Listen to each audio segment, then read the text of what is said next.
অর্থ লগ্নি করে সুদখোর মহাজন। এই আইএমএফ, এই ওয়ার্ল্ড ব্যাংক, এটা হলো গ্লোবাল যে সকল ইহুদি এবং যাদের কাছে আরও অন্যান্য যাদের কাছে এই পুঁজিবাদী ব্যবস্থার কারণে হাজার হাজার লাখো লাখো কোটি ডলার যাদের কাছে জমা আছে, তারা এই টাকাগুলোকে এই আইএমএফ এবং ওয়ার্ল্ড ব্যাংকের মাধ্যমে পৃথিবীর বিভিন্ন দেশে সুদে লগ্নি করে। বুঝতে পারছেন? এটা হলো মূলত দাতা সংস্থা, যেটাকে আপনারা দাতা সংস্থা বলেন। এখন একটা দেশ তাদের যে ব্যাপারটা কীরকম, যে আপনার বাংলাদেশে যে অনেকগুলো ব্যাংক আছে, আপনারা ব্যবসা প্রতিষ্ঠান যখন চালাতে না পারেন তখন আপনারা কোত্থেকে লোন নেন? ব্যাংক থেকে লোন নেন, অনেকে নেয় না? তো এটা যেরকম লোন নেন, ঠিক তেমনিভাবে পৃথিবীর যে দেশগুলো এটুকু এক একটা ব্যবসা প্রতিষ্ঠানের মতন। এই ব্যবসা প্রতিষ্ঠানগুলো যখন চালাতে না পারে, ঠিক আছে, তখন তারা আইএমএফ, ওয়ার্ল্ড ব্যাংক থেকে লোন নেয়। কিন্তু প্রশ্ন হলো, চালাতে পারা এবং না পারার কারণটা কি? সে দেশ চালাতে পারতেছে না টাকার অভাবে, কিন্তু সে এটা আসলে কেন পারতেছে না? এটা কি অভাবে পারতেছে না নাকি স্বভাবে পারতেছে না? এই বিষয়টা আমাদের বোঝা লাগবে। আপনি যদি দেখেন, বিগত আওয়ামী লীগ সরকারের আমলে আপনার কত টাকা পাচার হয়েছে জানেন? 14 বছরে 28 লাখ কোটি টাকা। কত টাকা? 28 লাখ কোটি টাকা। এটা যদি হিসাব করেন তাহলে প্রতি বছর লুট হয়েছে 2 লাখ কোটি টাকা। প্রতি মাসে লুট হয়েছে 16,666 কোটি টাকা।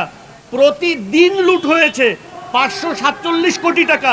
প্রতি ঘন্টায় লুট হয়েছে 22 কোটি টাকা। বুঝতে পেরেছেন?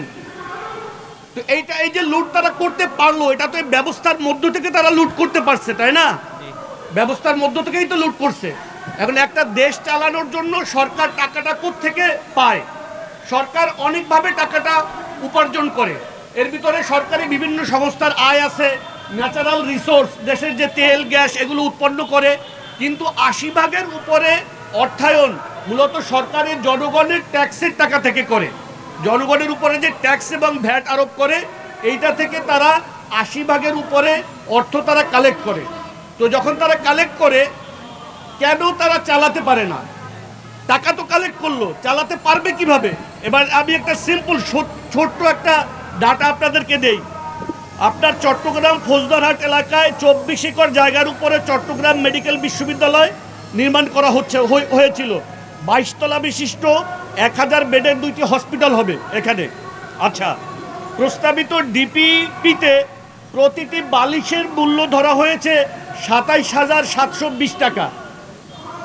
প্রতিটি বালিশের মূল্য 27,700।